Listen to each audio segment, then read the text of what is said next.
Grace ചാനലിലേക്ക് എല്ലാവർക്കും യേശുക്രിസ്തുവിന്റെ നാമത്തിൽ സ്വാഗതം. ഇന്ന് ഞാൻ നിങ്ങളുമായി എൻ്റെ അനുഭവത്തിൽ നിന്നും പങ്കുവയ്ക്കുവാൻ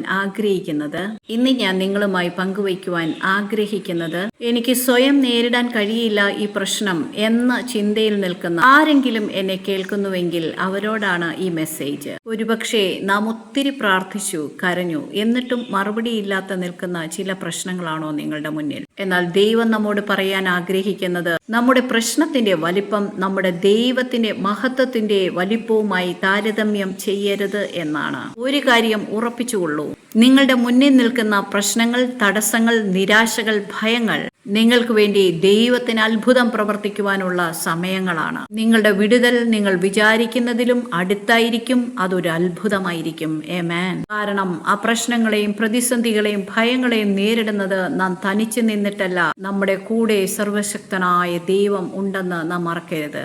നമ്മളിൽ വസിക്കുന്ന പരിശുദ്ധാത്മാവിന്റെ ശക്തിയാലും സഹായത്താലുമാണ് നാം ആ പ്രശ്നത്തെ നേരിടുന്നത്. ആമേൻ. മാത്രമല്ല, രോഗം മാറിയാലും ലോകക്കാർ മാറിയാലും മാറ്റം വരാത്ത ദൈവത്തിന്റെ വായിൽ നിന്ന് വന്ന വചനങ്ങളിൽ, വാഗ്ദത്തങ്ങളിൽ വിശ്വസിക്കൂ. അത് ഏറ്റുപറയൂ, ജയം നേടൂ. തിരുവചന സത്യങ്ങളിലേക്ക് തിരിയൂ. പരിശുദ്ധാത്മാവുമായി ഒരു സുഹൃത്ത് ബന്ധം സ്ഥാപിക്കൂ. യേശുവേ, ഞാനിത് അങ്ങിലേക്ക് ഓടി വരുന്നു എന്ന് പറഞ്ഞ് ഒരു കൊച്ചുകുട്ടിക്ക് തന്റെ പിതാവിന്റെ മടിയിൽ കയറിയിരിക്കുവാൻ ഭയമില്ലാത്തതുപോലെ, തന്റെ കരങ്ങളിൽ പിടിക്കാൻ ഭയമില്ലാത്തതുപോലെ ആ ഒരു കൂട്ടായ്മ ബന്ധമാണ് നാം ദൈവവുമായി വയ്ക്കേണ്ടത്. അതെ, നമ്മുടെ ഈ ഭൂമിയിലുള്ള പിതാവ് ഒരിക്കലും നമ്മെ കൈവിടത്തില്ലല്ലേ? നമുക്ക് വേണ്ടി എന്ത് കഷ്ടം സഹിക്കാനും അവർ തയ്യാറാണല്ലേ? എന്നാൽ മത്തായി എഴുതിയ സുവിശേഷം 7-ാം അധ്യായം 11-ാം വാക്യം പറയുകയാണ്, അങ്ങനെ ദോഷികളായ നിങ്ങൾ നിങ്ങളുടെ മക്കൾക്ക് നല്ല ദാനങ്ങളെ കൊടുക്കുവാൻ ആഗ്രഹിക്കുന്നുവെങ്കിൽ സ്വർഗസ്ഥനായ പിതാവ് തന്നോട് യാചിക്കുന്നവർക്ക് എത്ര നന്മ അധികമായി കൊടുക്കുമെന്ന്. അതെ, ഒരു സാധാരണ മനുഷ്യൻ തന്റെ മക്കളെ അത്രയും സ്നേഹിക്കുന്നുവെങ്കിൽ ദൈവത്തിന്റെ അനന്തവും പൂർണ്ണവും പരാജയപ്പെടാത്തതുമായ സ്നേഹം നമുക്ക് സങ്കല്പിക്കാൻ പറ്റുന്നതിലും അപ്പുറമല്ലേ? ഹല്ലേലൂയ. യേശു നമ്മുടെ ഈ ജീവിതത്തിനും പരലോകത്തിലെ ജീവിതത്തിനും വേണ്ടിയതെല്ലാം യേശു ക്രൂശിൽ പൂർത്തിയാക്കി കഴിഞ്ഞു. ഹല്ലേലൂയ. യേശുവിന്റെ ക്രൂശീകരണ പ്രവൃത്തിയിലൂടെ നമുക്ക് ലഭ്യമായിരിക്കുന്നത് സ്വർഗത്തിൽ പോയി അനുഭവിക്കുന്നത് മാത്രമല്ല, ഈ ലോകത്തിൽ ഒരു ജയകരമായ ജീവിതത്തിനു വേണ്ടി കൂടിയാണെന്ന് എത്ര പേർ വിശ്വസിക്കുന്നു? യേശു ക്രൂശിൽ പിശാചിനെ തോൽപ്പിച്ച ശേഷം താൻ പറഞ്ഞത്, ഞാൻ എന്നെ കൊണ്ട് പറ്റുന്നതൊക്കെ ചെയ്തിട്ടുണ്ട് എന്നല്ല, സകലതും നിവർത്തിയായി എന്നാണ്. ആമേൻ. Praise God. പ്രിയമുള്ളവരെ, നാം ഇത് വിശ്വാസത്താൽ സ്വീകരിച്ചാൽ മാത്രം മതി. 1 യോഹന്നാൻ 3-ാം അധ്യായം 8-ാം വാക്യം പറയുകയാണ്, പിശാചിന്റെ പ്രവൃത്തികളെ അഴിപ്പാൻ ദൈവപുത്രൻ പ്രത്യക്ഷനായി എന്ന്. ഹല്ലേലൂയ. അതേ, യേശു തൻ ക്രൂശിൽ പിശാചിന്റെ പ്രവൃത്തികളെ അഴിച്ചു. ഹല്ലേലൂയ. നമുക്ക് തുണയായി, കൂട്ടായി ഒരാളുണ്ടെങ്കിൽ നമുക്ക് ധൈര്യമാണല്ലേ? എന്നാൽ ഇവിടെ നമുക്ക് കൂട്ടായി നിൽക്കുന്നത് സാധാരണ ഒരു വ്യക്തിയല്ല, പ്രപഞ്ചത്തെയും അതിലുള്ള സകലത്തെയും സൃഷ്ടിച്ച സർവശക്തനായ ദൈവം. ഹല്ലേലൂയ. ആ മഹത്വം ഇന്ന് നമ്മുടെ ഉള്ളിൽ ആക്കി തന്നിരിക്കുകയാണ്. എന്നാൽ ചിലപ്പോഴൊക്കെയും ഒന്ന് കാണട്ടെ എന്ന് പറഞ്ഞ് ചില പ്രശ്നങ്ങൾ നമ്മുടെ മുമ്പിൽ വന്ന് നിൽക്കാറുണ്ടല്ലേ? എന്നാൽ ആ പ്രശ്നങ്ങളെ കാണുന്നതിന് പകരം നമ്മുടെ കൂടെ നിൽക്കുന്ന വ്യക്തിയെ കണ്ട് നാം കാലുകൾ മുന്നോട്ട് തന്നെ വയ്ക്കുക. ഒരു നാൾ ഞാൻ നിന്നെ കൈവിടുകയുമില്ല, ഉപേക്ഷിക്കുകയുമില്ല എന്ന് പറഞ്ഞ വചനത്തെ, ആ വചനമാകുന്ന ക്രിസ്തുവിൽ വിശ്വസിക്കുക. 121-ാം സങ്കീർത്തനം പറയുകയാണ്, നിന്റെ കാവൽക്കാരൻ മയങ്ങിയില്ല, ഉറങ്ങിയില്ല എന്ന്.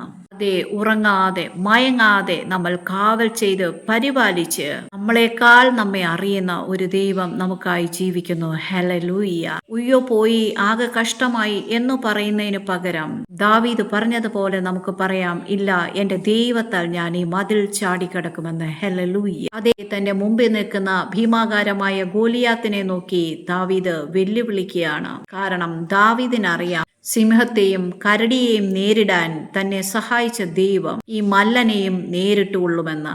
അതേ, നാം അങ്ങ് നിന്ന് കൊടുത്താൽ മതി. അതേ, വചനം പറയുകയാണ്, നമ്മുടെ ഉള്ളിലുള്ളവൻ ഈ ലോകത്തിനുള്ളവനേക്കാൾ വലിയവനെന്ന്. ആമേൻ. യെശയ്യാവിന്റെ പുസ്തകം 43-ാം അധ്യായം 2-ാം വാക്യം പറയുകയാണ്, ഞാൻ വെള്ളത്തിൽ കൂടെ നടന്നാൽ ദൈവം എന്നോട് കൂടിയിരിക്കും, തീയിൽ കൂടെ നടന്നാൽ വെന്തു പോകുകയില്ല, അഗ്നിജ്വാല എന്നെ ദഹിപ്പിക്കുകയുമില്ല. കാരണം എന്റെ ദൈവവും പരിശുദ്ധനുമായവൻ എൻ്റെ രക്ഷകൻ. ഹല്ലേലൂയ. യെശയ്യാവിന്റെ പുസ്തകം 41 അധ്യായം 18 വാക്യം പറയുകയാണ്, പാഴ്മലകളിൽ നദികളെയും താഴ്വരകളുടെ നടുവിൽ ഉറവുകളെയും തുറക്കും.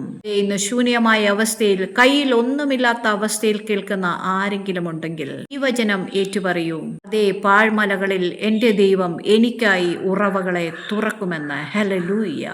ഈ ഉറവയ്ക്ക് ഒരു പ്രത്യേകതയുണ്ട്. അത് ഒരിക്കലും വറ്റിപ്പോകാത്ത ഉറവയായിരിക്കും. അയ്യോ തീർന്നു പോയി എന്ന് ഒരിക്കലും പറയേണ്ട വരില്ല. ഒരു ഉറവ തുറന്നാൽ അതടയ്ക്കുവാൻ അവനല്ലാതെ മറ്റാർക്കും സാധിക്കില്ല. ഹല്ലേലൂയ. അതുകൊണ്ട് അയ്യോ തീർന്നു പോയി എന്ന് പറയേണ്ട വരില്ല. ആമേൻ. ആ ഉറവ നമുക്ക് മാത്രമല്ല, നമ്മിൽ കൂടെ മറ്റുള്ളവർക്കും അനുഗ്രഹമാകുന്ന ഒരു ഉറവയായിരിക്കും അതിലൂടെ പുറപ്പെടുക.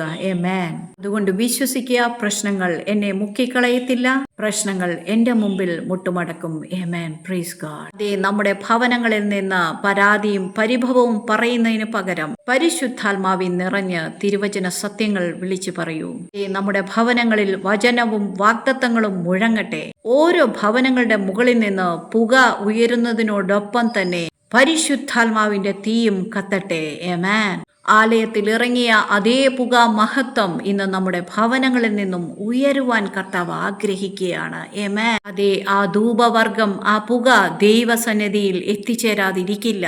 അതേ, സർവശക്തനും സർവജ്ഞാനിയും സർവസ്നേഹിയുമായ ദൈവം നമ്മുടെ ഒരു നന്മയും തടഞ്ഞു വയ്ക്കത്തില്ല. ഹല്ലേലൂയ.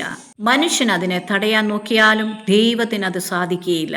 കാരണം സർവസ്നേഹിയായ ദൈവത്തിന്റെ സ്വഭാവത്തിന് ഒരിക്കലും ഒരു മാറ്റം വരുന്നതല്ല. തന്റെ സ്വഭാവത്തിൽ നിന്നാണ് ദൈവം പ്രവർത്തിക്കുന്നത്. അതുകൊണ്ട് ഫിലിപ്പിയർ 4:6 പറയുന്നത് പോലെ ഒന്നിനെക്കുറിച്ചും വിചാരപ്പെടേണ്ട, എല്ലാറ്റിലും പ്രാർത്ഥനയാലും അപേക്ഷയാലും നിങ്ങളുടെ ആവശ്യങ്ങൾ സ്തോത്രത്തോടുകൂടെ തന്നെ അറിയിക്കത്രേ വേണ്ടത്. എന്നാൽ സകല ബുദ്ധിയെയും കവിയുന്ന ദൈവസമാധാനം നിങ്ങളുടെ ഹൃദയങ്ങളെയും നിനവുകളെയും ക്രിസ്തുയേശുവിങ്കൽ കാത്തുകൊള്ളും. അതേ ദൈവ പൈതലെ, നമ്മുടെ നിരാശയും ഭയത്തെയും ഒക്കെ മാറ്റി നമ്മുടെ ഉള്ളത്തിൽ സമാധാനം നൽകുവാൻ, സ്വസ്ഥത നൽകുവാൻ ശക്തനായ ഒരു ദൈവം നമുക്കായി ജീവിക്കുന്നു. അതിനാൽ എന്നെ കേൾക്കുന്ന ആരെങ്കിലും യേശുവിനെ കർത്താവും രക്ഷകനുമായി സ്വീകരിച്ചിട്ടില്ല എങ്കിൽ നിങ്ങൾക്ക് നിങ്ങളുടെ പാപങ്ങൾ ഏറ്റുപറഞ്ഞ് യേശുവിനെ സ്വന്തം രക്ഷിതാവും കർത്താവുമായി സ്വീകരിക്കാനുള്ള അവസരമാണിത്. യേശു ക്രിസ്തുവിൽ വിശ്വസിക്കുന്നവർക്ക് ദൈവം താൻ വാഗ്ദത്തം ചെയ്ത എല്ലാ നന്മയും അനുഗ്രഹങ്ങളാലും നിറയപ്പെടട്ടെ. ഈ വചന കേൾവി നിങ്ങളുടെ ജീവിതത്തിൽ ഒരു അനുഗ്രഹമായി തീരുമെന്നുള്ളതിൽ സംശയമില്ല. കർത്താവ് എല്ലാവരെയും ധാരാളമായി അനുഗ്രഹിക്കട്ടെ. ആമേൻ.